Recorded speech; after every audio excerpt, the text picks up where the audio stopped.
Well, howdy there, Internet people. It's Bo again. So, today we're going to talk about Ukraine, lessons learned, and the power of information. Because something interesting is happening right now.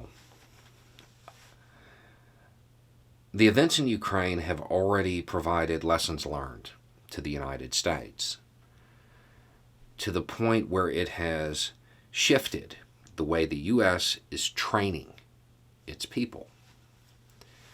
And that is very much on display right now out at the National Training Center.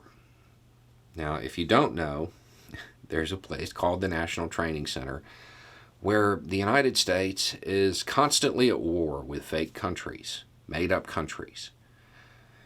And while the country names are always fake, right now the U.S. is at war with Denovia, it's pretty easy to figure out who the fake country is supposed to be mimicking. Denovia happens to use Russian equipment, Russian doctrine, Russian tactics, and the people playing the role of the Denovians will speak Russian. So there's a fake town, sometimes a couple, and there are people there pretending to be civilians, pretending to be Denovian troops, whatever, right? And the U.S. forces are given an objective, and they have to complete it in this environment.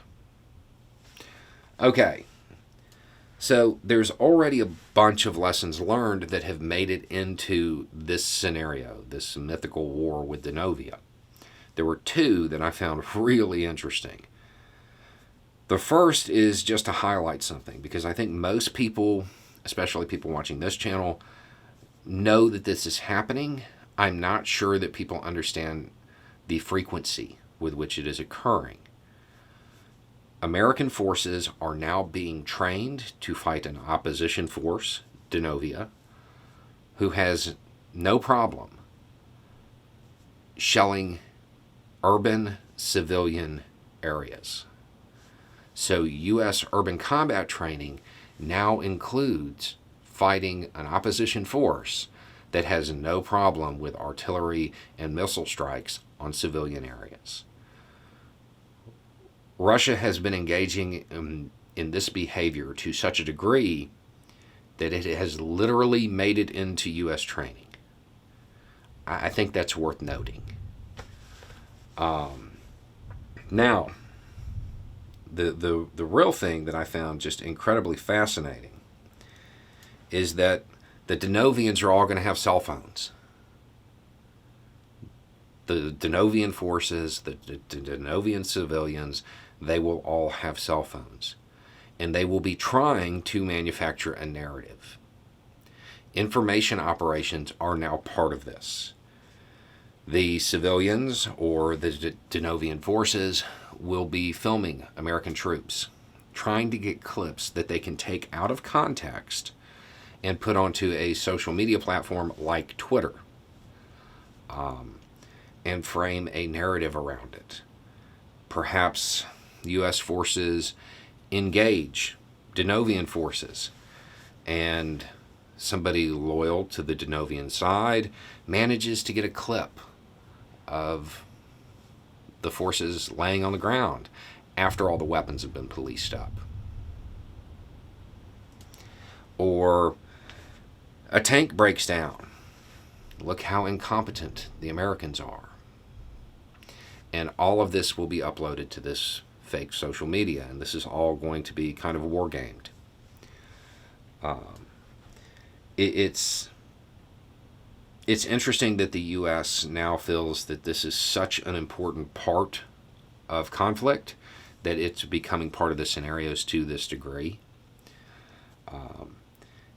It's also worth noting that most commanders I know are going to have the reaction of the person who was quoted in the write-up, which was basically, if I'm taking fire on my left flank, I don't care what somebody's going to say about me on Twitter, which is Probably going to be the most common reaction, and it's also going to be the most wrong. Information is power, and the information battle space is going to be incredibly important in all future conflicts. This is something that the U.S. is now looking at as something it needs to worry about when wargaming events against near-ish peers. So, what does that tell us? Information is power. Your cell phone, when you're talking about social change, your cell phone, your ability to document what's happening and get that record created and put it out on social media, that's so important.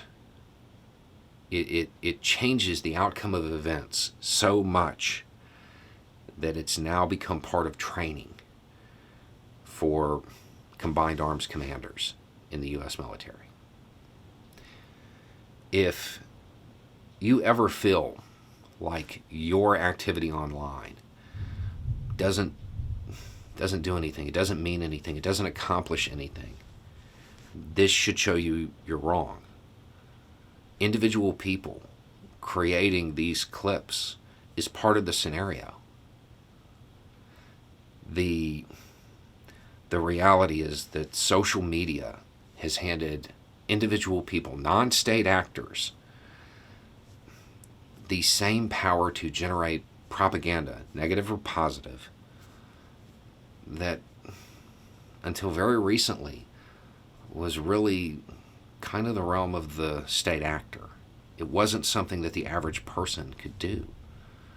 They couldn't help shape a narrative. They couldn't provide information that wasn't being filtered. Your activism, your desire for that better world, your strategies for achieving it should probably acknowledge this. I know there's a lot of people who get very kind of burned out because you don't feel like you're accomplishing anything. To change society, you have to change thought.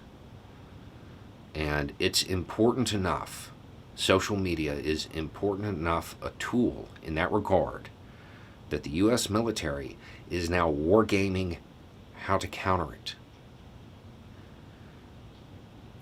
Don't tell me it won't work with your local government. It will. On a long enough timeline, we win. Anyway, it's just a thought. Y'all have a good day.